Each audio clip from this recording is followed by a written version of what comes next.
and I want first of all to declare an interest by Bobby Storey, carried the McCudge, agus Tommy Inta Brodgel, Shinna Ra and Shaw Anacht.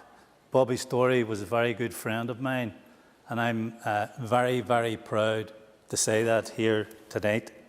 And I'm conscious that there's a grieving family out there. In fact, two families, the Storey and the Pickering families.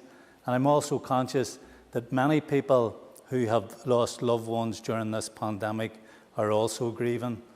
Bobby was the third friend of mine to have died since COVID-19 arrived on our shores.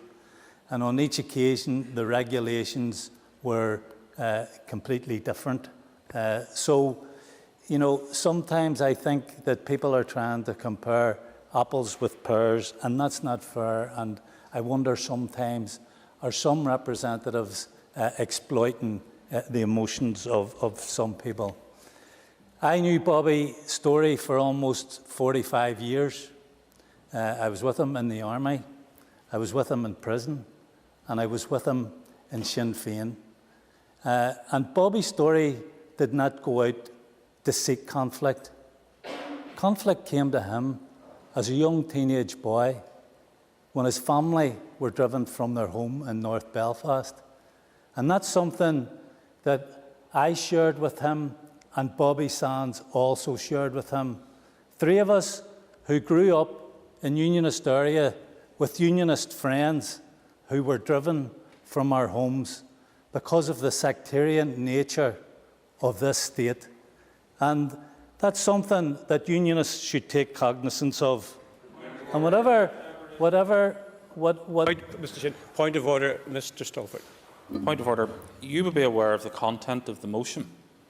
The content of the motion relates to breaches by government ministers. It doesn't actually relate to anything that Mr. Sheehan has said thus far in his comments. Could you instruct him to direct his comments to the content of the motion? I was actually listening very carefully to Mr. Sheehan to see who was going to come back to the motion, which of course was the funeral and the activity surrounding that, and could I urge him to do so? I've got Alaskan Corda Shaladak, and of course this is about the funeral. This is entirely about the funeral, even though Daniel McCrossan and Mervyn Storey have both said that it isn't about the story, it isn't about the funeral. It is about Bobby Storey. Bobby Storey was a man who didn't do anything half-heartedly. When he set his mind to something, he went and did it, and he gave it his full commitment. Whether it was as an IRA volunteer, as a prisoner trying to escape, or as someone who was heavily involved in the peace process. And what debates like this do is it overshadows the contribution that Bobby Storey made to peace in this country. I was with him in the H blocks in the early 90s when we discussed every twist and turn of the peace process. And when Bobby was released in May 1994, he immediately joined the leadership and began selling the prospect of peace to volunteers within the IRA, not as an enforcer, but as a convincer, someone who debated and argued with volunteers in the IRA and convinced them that there was an alternative to armed struggle. And the reason he was able to do that, because he was someone who led from the front.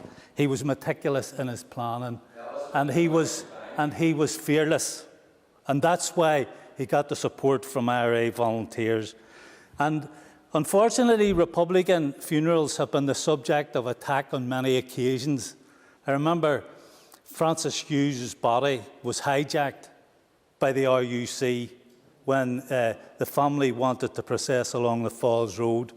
I was at the Larry Marley funeral when it was attacked and mourners battened by the RUC, and when plastic bullets were fired at mourners in Finbar McKenna's funeral. And I was also there in Milltown when Michael Stone attacked the cortege. I just want to respond to Mr. Aiken, who talked in dulcet tones about the concern he has for grieving families. Yet he was happy to retweet a vile and despicable tweet the other night, which said about Bobby Storey's death, "It's one of his rare propaganda mistakes. Has he been underwater so long that he has lost all his human decency? And he has forgotten the age-old tradition not to speak ill of the dead.